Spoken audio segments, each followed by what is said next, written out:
നമസ്കാരം. ക്ലാസ് റൂമിൻ്റെ ഒരു പുതിയ വീഡിയോയിലേക്ക് സ്വാഗതം. ഇന്ന് 6ാം സ്റ്റാൻഡേർഡിലെ ബേസിക് സയൻസിലെ 4ാമത്തെ യൂണിറ്റായ എലോങ് വിത്ത് ദ മോഷൻ്റെ ലെറ്റസ് ആസ് സോൾവിങ് മുമ്പൊരു വീഡിയോയിൽ ചെയ്തിട്ടുണ്ട്. അതായത് നമ്മുടെ എലോങ് വിത്ത് ദ മോഷൻ്റെ പാർട്ട് 5 വീഡിയോയിൽ ചെയ്തിട്ടുണ്ട്. അതിൻ്റെ ബാക്കി പോർഷനും പിന്നെ കുറച്ച് ക്വസ്റ്റ്യൻ ആൻഡ് ആൻസേഴ്സുമാണ് ഉൾപ്പെടുത്തിയിട്ടുള്ളത്. വീഡിയോ മുഴുവനായിട്ട് കാണുക. വീഡിയോ കണ്ട് നിങ്ങൾക്ക് ഇഷ്ടമാവുകയാണെങ്കിൽ ചാനൽ സബ്സ്ക്രൈബ് ചെയ്യുക. അതിനടുത്തുള്ള ബെല്ലൈക്കൺ കൂടി എനേബിൾ ചെയ്യുക. Thank you. Along with the motion എന്ന യൂണിറ്റിലെ ലെറ്റസ് അസസിലെ ലാസ്റ്റ് ക്വസ്റ്റ്യൻ ഇതായിരുന്നു. Complete the following concept map suitably. Concept map കറക്റ്റായിട്ട് കംപ്ലീറ്റ് ചെയ്യാനാണ് പറഞ്ഞിട്ടുള്ളത്.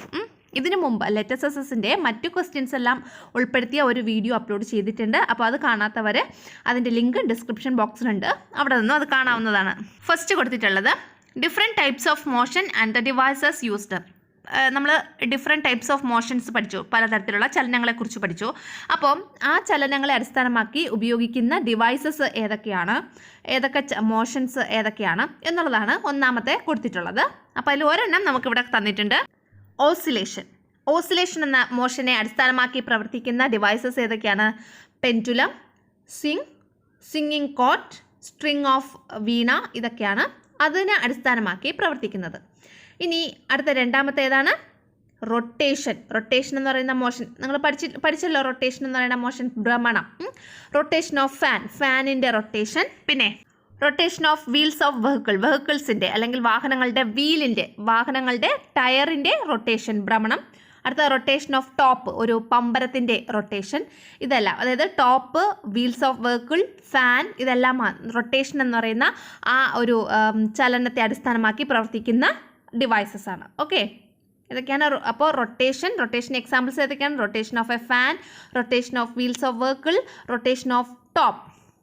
അടുത്ത നമ്മൾ പഠിച്ച മോഷൻ ഏതാണ്? സർക്കുലാർ മോഷൻ അല്ലെങ്കിൽ വർത്തുള ചലനം, സർക്കുലാർ മോഷൻ. അപ്പോൾ അതിൻ്റെ examples motion of the hands of a ക്ലോക്കിൻ്റെ സൂചിയുടെ ചലനം, ഹാൻഡ്സ് അല്ലെങ്കിൽ അതിൻ്റെ സൂചിയുടെ ചലനം, motion of the hands of a clock.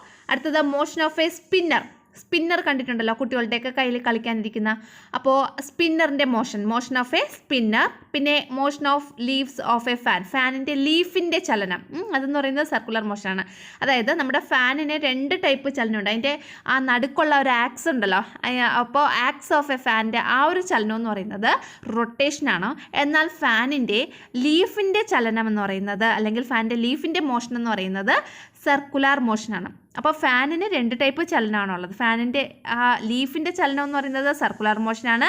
ഫാനിൻ്റെ നടുക്കുള്ള ആ ഒരു ഉണ്ടല്ലോ, ഒരു സർക്കിൾ ഷേപ്പിൽ കാണപ്പെടുന്ന അതിൻ്റെ ചലനം എന്ന് പറയുന്നത് റൊട്ടേഷനാണ് കേട്ടോ. അതാണ് ഇവിടെ എടുത്ത് പറഞ്ഞിട്ടുള്ളത്. Motion of leaf of a ഫാനിൻ്റെ ലീഫിൻ്റെ മോഷൻ എന്ന് പറയുന്നത് സർക്കുലർ മോഷൻ. അപ്പോൾ circular motion of the hands of a clock, motion of a spinner, motion of leaf of A fan. Okay, മനസ്സിലായല്ലോ. അപ്പോൾ ഒന്നാമത്തത് കംപ്ലീറ്റ് ആയി. Different type of motion and the devices used. അതിൽ നമ്മൾ oscillation എഴുതി, circular motion എഴുതി, rotation എഴുതി. ഇനി അതിൻ്റെ എക്സാമ്പിൾസും എഴുതി. അടുത്തത് പറഞ്ഞിട്ടുള്ളത് devices that can bring about changes in motion and their uses. അതായത് മോഷന് ചേഞ്ച് വരുത്തുന്ന ഡിവൈസസും അതിൻ്റെ ഉപയോഗം എന്താണ് എന്നുള്ളതും അതാണ് നമ്മളിനി അടുത്തതായിട്ട് എഴുതാൻ പോകുന്നത്. ഏതൊക്കെ ഡിവൈസസ് ആണ് മോഷന് ചേഞ്ച് വരുത്തുന്നത്, ചലനത്തിന് മാറ്റം വരുത്തുന്ന ഡിവൈസസ് ഏതൊക്കെയാണ്, അവ എവിടെയൊക്കെയാണ് അല്ലെങ്കിൽ എന്തിനൊക്കെയാണ് ഉപയോഗിക്കുന്നത് എന്നുള്ളത്. ഓക്കെ, ഒന്നാമത്തത് ഇവിടെ തന്നിട്ടുണ്ട്, ഗിയർ എന്തിനാണ് യൂസ് ചെയ്യുന്നത്? To change the direction of മോഷൻ്റെ ഡയറക്ഷനെ ചേഞ്ച് ചെയ്യാൻ ആൻഡ് സ്പീഡ് ചേഞ്ച് ചെയ്യാൻ. അതായത് സ്പീഡ് കൂട്ടുവാനോ കുറയ്ക്കുവാനോ, അതുപോലെ ചലനത്തിൻ്റെ ദിശ മാറ്റുവാൻ വേണ്ടിയിട്ട്, ചേഞ്ച് ചെയ്യാൻ വേണ്ടിയിട്ട് ആണ് നമ്മൾ ഗിയർ യൂസ് ചെയ്യുന്നത്. ഇനി അതേപോലെ യൂസ് ചെയ്യുന്ന മറ്റു ഡിവൈസസ്, ഒന്നാമത്തത് തന്നു ഗിയർ, രണ്ടാമത്തത് ചെയിൻ എന്തിനാണ് ഉപയോഗിക്കുന്നത്? Transfer the force applied at A point to another point. അതായത് ഏതെങ്കിലും ഒരു പോയിന്റിൽ നമ്മൾ അപ്ലൈ ചെയ്യുന്ന ഫോഴ്സിനെ മറ്റൊരു സ്ഥലത്തേക്ക് ട്രാൻസ്ഫർ ചെയ്യാൻ വേണ്ടിയിട്ടാണ് ചെയിൻ നമ്മൾ ഉപയോഗിക്കുന്നത്. മനസ്സിലായോ? ട്രാൻസ്ഫർ ദ ഫോഴ്സിനെ ട്രാൻസ്ഫർ ചെയ്യാൻ, അപ്ലൈഡ് അറ്റ് എ പോയിന്റ്, ഒരു പോയിന്റിൽ അപ്ലൈ ചെയ്യുന്ന ഫോഴ്സിനെ ട്രാൻസ്ഫർ ചെയ്യാൻ എങ്ങോട്ട്? മറ്റൊരു പോയിന്റിലോട്ട്, അനദർ പോയിന്റിലോട്ട്. അതിനാണ് നമ്മൾ ചെയിൻ ഉപയോഗിക്കുന്നത്. അടുത്തത് ബെൽറ്റ് നമ്മൾ അതിന് വേണ്ടി തന്നെയാണ്. Transfer the force from one point to another point, ഒരു പോയിന്റിൽ നിന്ന് മറ്റൊരു പോയിന്റിലേക്ക് ഫോഴ്സിനെ ട്രാൻസ്ഫർ ചെയ്യാൻ, ബലം ട്രാൻസ്ഫർ ചെയ്യാനാണ് ബെൽറ്റും നമ്മൾ യൂസ് ചെയ്യുന്നത്. അപ്പോൾ നമ്മൾ ഏതൊക്കെ പറഞ്ഞു? ചെയിൻ, ബെൽറ്റ്, ഗിയർ അതിൻ്റെ അകത്തുണ്ടായിരുന്നു. അടുത്തത് ആക്സിൽ. ആക്സിൽ എന്തിനാണ് യൂസ് ചെയ്യുന്നത്? ആക്സിൽ യൂസ് ചെയ്യുന്നത് transfer the power from one point to another. ഒരു പോയിന്റിൽ നിന്ന് മറ്റൊരു പോയിന്റിലേക്ക് പവറിനെ ട്രാൻസ്ഫർ ചെയ്യാനാണ് ആക്സിൽ ഉപയോഗിക്കുന്നത്. അപ്പോൾ മനസ്സിലായോ ഏതൊക്കെയാണ്? Belt, chain, axle. അടുത്തത് changes in motion brought about by force. Force ഉപയോഗിച്ച്, ബലം പ്രയോഗിച്ച് നമുക്ക് ചലനത്തിൽ എന്തെല്ലാം മാറ്റങ്ങളാണ് വരുത്താൻ കഴിയുന്നത്? ചേഞ്ചസ് ഇൻ മോഷൻ, ചലനത്തിലുണ്ടാകുന്ന changes brought about by force ഉപയോഗിച്ച്, ഫോഴ്സ് ഉപയോഗിച്ച് ചലനത്തിൽ എന്തെല്ലാം മാറ്റങ്ങളാണ് നമുക്ക് വരുത്താൻ കഴിയുന്നത് എന്നുള്ളത്. ഒന്നാമത്തത് ഇവിടെ തന്നിട്ടുണ്ട്, changing the direction of the motion of a moving body. ഒരു മൂവിങ് ബോഡിയുടെ ചലനത്തിൻ്റെ ഡയറക്ഷനെ ചേഞ്ച് ചെയ്യാൻ കഴിയും. അതായത് ഒരു ചലനത്തിൻ്റെ ദിശ നമുക്ക് ചേഞ്ച് ചെയ്യാൻ കഴിയും. മനസ്സിലായോ? Changing the direction of the motion of a moving body. ഒരു മൂവിങ് ബോഡിയുടെ അല്ലെങ്കിൽ ചലിച്ചുകൊണ്ടിരിക്കുന്ന ഒരു വസ്തുവിൻ്റെ ചലനത്തിൻ്റെ ദിശ മാറ്റുവാൻ കഴിയും. മനസ്സിലായോ? അതാണ് പറഞ്ഞിട്ടുള്ളത്, ചേഞ്ചിങ് ദ ഡയറക്ഷൻ ചേഞ്ച് ചെയ്യാൻ കഴിയും. ഏതിൻ്റെ? Of the motion. ഏതിൻ്റെ? ചലനത്തിൻ്റെ എന്തിൻ്റെ ചലനത്തിൻ്റെ? Moving body. ഒരു മൂവിങ് ബോഡിയുടെ, ചലിച്ചുകൊണ്ടിരിക്കുന്ന ഒരു വസ്തുവിൻ്റെ ചലനത്തിൻ്റെ ദിശ മാറ്റുവാൻ കഴിയും. അടുത്തത്, an object at rest can be moved. റെസ്റ്റിലിരിക്കുന്ന ഒരു ഒബ്ജക്റ്റിനെ നമുക്ക് മൂവ് ചെയ്യിക്കാൻ കഴിയും. അതായത് നിശ്ചലാവസ്ഥയിലുള്ളൊരു വസ്തുവിനെ നമുക്ക് ചലിപ്പിക്കാൻ കഴിയും. An object at rest can be moved. റെസ്റ്റിലിരിക്കുന്ന ഒരു ഒബ്ജക്റ്റിനെ നമുക്ക് ചലിപ്പിക്കാൻ കഴിയും. അടുത്തത്, change the speed of a motion of a moving body. ഒരു ചലിച്ചുകൊണ്ടിരിക്കുന്ന വസ്തുവിൻ്റെ അല്ലെങ്കിൽ മൂവിങ് ബോഡിയുടെ മോഷൻ, ചലനത്തിൻ്റെ സ്പീഡ് ചേഞ്ച് ചെയ്യാൻ കഴിയും. വേഗത നമുക്ക് മാറ്റാൻ കഴിയും. Change the speed of a motion of a moving body. ഒരു മൂവിങ് ബോഡിയുടെ മോഷൻ്റെ, ചലനത്തിൻ്റെ സ്പീഡ് നമുക്ക് മാറ്റുവാൻ കഴിയും. Change the speed of a motion of a moving body. അടുത്തത്, stop the motion of an object. ഒരു ഒബ്ജക്റ്റിനെ നമുക്ക് സ്റ്റോപ്പ് ചെയ്യാൻ കഴിയും, അല്ലെങ്കിൽ അതിനെ നിർത്താൻ കഴിയും. ചലിച്ചുകൊണ്ടിരിക്കുന്ന ഒരു വസ്തുവിനെ നമുക്ക് സ്റ്റോപ്പ് ചെയ്യാൻ കഴിയും, അല്ലേ? നിർത്താൻ കഴിയും. അതാണ് stop the motion of an object. ഒരു ഒബ്ജക്റ്റിൻ്റെ മോഷനെ, ചലനത്തിനെ സ്റ്റോപ്പ് ചെയ്യാൻ കഴിയും. അപ്പോൾ ഇത് 3 ഏതൊക്കെയാണ്? An object at rest can be moved. റെസ്റ്റിലിരിക്കുന്ന ഒരു ഒബ്ജക്റ്റിനെ നമുക്ക് മൂവ് ചെയ്യിക്കാൻ കഴിയും. Change the speed of a motion of a moving body. Moving ബോഡിയുടെ മോഷൻ്റെ സ്പീഡ് ചേഞ്ച് ചെയ്യാൻ കഴിയും. Stop the motion of an object. ഒരു ഒബ്ജക്റ്റിൻ്റെ മോഷനെ, ചലനത്തിനെ നമുക്ക് സ്റ്റോപ്പ് ചെയ്യാൻ കഴിയും. ചലിച്ചുകൊണ്ടിരിക്കുന്ന വസ്തുവിനെ നിർത്തുവാൻ കഴിയും. ഓക്കെ, ലെറ്റേഴ്സ് ആൻസേഴ്സ് ഇവിടെ വെച്ച് കംപ്ലീറ്റ് ചെയ്യാണ്. ഇനി നമുക്ക് ആ യൂണിറ്റിൽ നിന്നുള്ള കുറച്ച് ക്വസ്റ്റ്യൻ ആൻഡ് ആൻസേഴ്സ് നോക്കാം. More questions and answers. ഒന്നാമത്തെ ക്വസ്റ്റ്യൻ ഇതാണ്, when the number of teeth of A gear increases. ഒരു ഗിയറിൻ്റെ നമ്പർ ഓഫ് ടീത്ത് കൂടുകയാണെങ്കിൽ, ഇൻക്രീസ് ചെയ്യുകയാണെങ്കിൽ, ദ സ്പീഡ് ഓഫ് റൊട്ടേഷൻ്റെ സ്പീഡ് എങ്ങനെയായിരിക്കും? ഇൻക്രീസ് ചെയ്യോ ഡിക്രീസ് ചെയ്യോ എന്നതാണ് ക്വസ്റ്റ്യൻ. എന്താണ് answer? Decreases. Number of teeth increase ചെയ്യുവാണെങ്കിൽ സ്പീഡ് ഓഫ് റൊട്ടേഷൻ ഡിക്രീസ് ചെയ്യും. ഗിയറിൻ്റെ നമ്പർ ഓഫ് ടീത്ത് ഇൻക്രീസ് ചെയ്യുമ്പോൾ റൊട്ടേഷൻ എന്താണ്? ഡിക്രീസസ്. അടുത്ത question, fast oscillations are referred to us. Fast ആയിട്ടുള്ള ഓസിലേഷനെ നമ്മൾ എന്ത് പേരിട്ടാണ് വിളിക്കുന്നത്? വൈബ്രേഷൻ. അത് പഠിച്ചതാണ് അല്ലേ? Fast oscillations are referred to us vibration. എല്ലാവർക്കും അറിയായിരിക്കും, സിമ്പിൾ ക്വസ്റ്റ്യൻ ആണ്. അടുത്ത question, motion of a wiper is an example of dash motion. Wiper അറിയാലോ, നമ്മളെ വാഹനങ്ങളിലൊക്കെ ഇരിക്കുന്ന സാധനം, വൈപ്പർ ഉണ്ടല്ലോ, അതിൻ്റെ ആ മോഷൻ എന്ന് പറയുന്നത് ഏത് ടൈപ്പ് മോഷൻ എക്സാമ്പിൾ ആണെന്നാണ് ചോദിച്ചിട്ടുള്ളത്. ഏത് ടൈപ്പ് മോഷനാണ്? ഓസിലേഷനാണ് വൈപ്പറിൻ്റെ ആ ഒരു ടൈപ്പ് ഓഫ് മോഷൻ എക്സാമ്പിൾ എന്ന് പറയുന്നത്. വൈപ്പറിൻ്റെ മോഷൻ എന്ന് പറയുന്നത് ഓസിലേഷൻ എക്സാമ്പിളാണ്. ഇനി ഓസിലേഷന് മറ്റേതൊക്കെ എക്സാമ്പിൾസ് ആണുള്ളത്? ഊഞ്ഞാലിൻ്റെ ചലനം, സ്വിങ്ങിൻ്റെ ചലനം, പിന്നെ പെൻഡുലം, ക്ലോക്കിൻ്റെ പെൻഡുലത്തിൻ്റെ ചലനം, ഇതെല്ലാം ഓസിലേഷൻ എക്സാമ്പിളാണ്. അടുത്ത question, due to what type of motion of the earth is caused day and night. രാത്രിയും പകലും ഉണ്ടാകുന്നത് എർത്തിൻ്റെ ഏത് ടൈപ്പ് മോഷൻ മൂലമാണ്?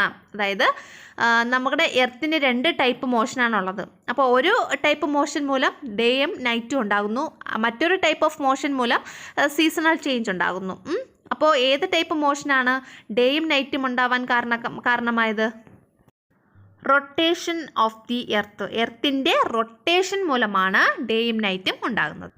ഇനി എർത്തിൻ്റെ മറ്റൊരു മോഷനാണ് റവല്യൂഷൻ. എന്താണ് റവല്യൂഷൻ? റവല്യൂഷൻ എന്ന് പറയുമ്പോൾ എർത്ത് സൂര്യന് ചുറ്റും കറങ്ങുന്നതിനാണ് നമ്മൾ റവല്യൂഷൻ എന്ന് പറയുന്നത്. റവല്യൂഷൻ എന്ന് പറയുന്ന ആ ഒരു മോഷൻ മൂലമാണ് സീസണൽ ചേഞ്ച്, കാലാവസ്ഥാ വ്യതിയാനങ്ങൾ ഉണ്ടാകുന്നത്. അടുത്ത question, the device used to change the speed and direction of motion. ഒരു മോഷൻ്റെ സ്പീഡും അതിൻ്റെ ഡയറക്ഷനെയും ചേഞ്ച് ചെയ്യാൻ ഉപയോഗിക്കുന്ന ഡിവൈസ് ഏതാണ്? ചേഞ്ചിൻ്റെ സ്പെല്ലിങ്ങിൽ ഈ എഴുതിയിട്ടില്ല കേട്ടോ, സോറി. അപ്പോൾ the device used to change the speed and direction of motion. ഒരു മോഷൻ്റെ സ്പീഡിനെയും ഡയറക്ഷനെയും ചേഞ്ച് ചെയ്യുന്ന ഡിവൈസിൻ്റെ പേരെന്തുവാണ്? Answer gears. ഗിയറുകളാണ് ഒരു മോഷൻ്റെ സ്പീഡും ഡയറക്ഷനും ചേഞ്ച് ചെയ്യുന്നത്. അടുത്ത question, when a big wheel is turned using a small wheel the speed of rotation. അതായത് ഒരു സ്മാൾ വീൽ ഉപയോഗിച്ച് ഒരു ബിഗ് വീലിനെ നമ്മൾ ടേൺ ചെയ്യിക്കുകയാണ്. അങ്ങനെയാണെങ്കിൽ ദ സ്പീഡ് ഓഫ് റൊട്ടേഷൻ, റൊട്ടേഷൻ്റെ സ്പീഡ് എങ്ങനെയായിരിക്കും? ഇൻക്രീസ് ചെയ്യോ ഡിക്രീസ് ചെയ്യോ എന്നുള്ളതാണ് ക്വസ്റ്റ്യൻ. അപ്പോൾ ചെറിയ വീൽ ഉപയോഗിച്ച് വലിയ വീലിനെയാണ് നമ്മൾ കറക്കുന്നത്. അപ്പോൾ സ്പീഡ് ഓഫ് റൊട്ടേഷൻ എങ്ങനെയായിരിക്കും? റൊട്ടേഷൻ്റെ സ്പീഡ് ആൻസർ ഡിക്രീസസ്. എന്താണ്? സ്പീഡ് ഓഫ് റൊട്ടേഷൻ ഡിക്രീസ് ചെയ്യുന്നു. കാരണം എന്താണ്? ചെറിയ വീൽ ഉപയോഗിച്ച് വലിയ വീലിനെയാണ് കറക്കുന്നത്. ചെറിയ സാധനം ഉപയോഗിച്ച് വലിയ സാധനത്തെ കറക്കുമ്പോൾ റൊട്ടേഷൻ്റെ സ്പീഡ് കുറയുകയാണ് ചെയ്യുന്നത്, ഡിക്രീസസ്. ഓക്കെ. അടുത്ത question, when a small wheel is turned using a big wheel. അപ്പോൾ നേരത്തെ നേരെ ഓപ്പോസിറ്റ്. ഇനി ഇവിടെ എന്താണ്? ഒരു വലിയ വീൽ ഉപയോഗിച്ച് കുഞ്ഞു വീലിനെ, സ്മോൾ വീലിനെ കറക്കുവാണ്. അങ്ങനെയാണെങ്കിൽ റൊട്ടേഷൻ്റെ സ്പീഡ് എങ്ങനെയായിരിക്കും എന്നാണ് ചോദിച്ചേക്കുന്നത്. ഒരു ബിഗ് വീൽ ഉപയോഗിച്ച് സ്മോൾ വീലിനെ ടേൺ ചെയ്യുകയാണെങ്കിൽ റൊട്ടേഷൻ സ്പീഡ് എങ്ങനെയായിരിക്കും? ഇൻക്രീസസ്. റൊട്ടേഷൻ്റെ സ്പീഡ് കൂടും കേട്ടോ. ബിഗ് വീൽ ഉപയോഗിച്ച് സ്മോൾ വീലിനെ ടേൺ ചെയ്യുകയാണെങ്കിൽ rotation speed increases. What are the uses of gears when they are used in machines? അതായത് ഗിയറിൻ്റെ യൂസസ് എന്താണ്? മെഷീനിൽ നമ്മൾ ഗിയർ യൂസ് ചെയ്യുവാണെങ്കിൽ എന്ത് ഉപയോഗമാണ് അവ കൊണ്ടുണ്ടാകുന്നത്? ഇതാണ് നമ്മുടെ ക്വസ്റ്റ്യൻ. ഗിയറിൻ്റെ യൂസസ് എന്തുവാണ്? അത് തന്നെയാണ് ക്വസ്റ്റ്യൻ എന്ന് പറയുന്നത്. ഒന്നാമത്തത് to change the direction of motion, മോഷൻ്റെ ഡയറക്ഷൻ ചേഞ്ച് ചെയ്യാൻ. രണ്ടാമത്തത് to change the speed, speed change ചെയ്യാൻ. അപ്പോൾ ഗിയറിന് 2 യൂസസ് ആണുള്ളത്. എന്തൊക്കെയാണ്? To change the direction of motion, ചലനത്തിൻ്റെ ഡയറക്ഷൻ അല്ലെങ്കിൽ ദിശ മാറ്റുവാനും. To change the speed, speed change ചെയ്യാനും, വേഗത കൂട്ടുവാനോ കുറയ്ക്കുവാനോ ഒക്കെയാണ് നമ്മൾ എന്താണ് ഗിയർ യൂസ് ചെയ്യുന്നത്. മനസ്സിലായോ? To change the direction of motion, to change the speed. Right the example of some device that transfers the force from one point to another. ഒരു പോയിന്റിൽ നിന്ന് മറ്റൊരു പോയിന്റിലേക്ക് ഫോഴ്സ് ട്രാൻസ്ഫർ ചെയ്യുന്ന ഡിവൈസസിൻ്റെ പേര് എഴുതാനാണ് പറഞ്ഞിട്ടുള്ളത്. ഏതൊക്കെയാണ്? ഒന്നാമത്തത് ബൈസിക്കിൾ, അടുത്തത് മോട്ടോർ, പിന്നെ സ്വിംഗ് മെഷീൻ. ഇതൊക്കെയാണ്. ബൈസിക്കിൾ അറിയാലോ, നമ്മുടെ സൈക്കിള്, പിന്നെ മോട്ടോർ, പിന്നെ സ്വിംഗ് മെഷീൻ, നമ്മുടെ തയ്യൽ മെഷീൻ. ഇതൊക്കെയാണ് കേട്ടോ ആൻസർ.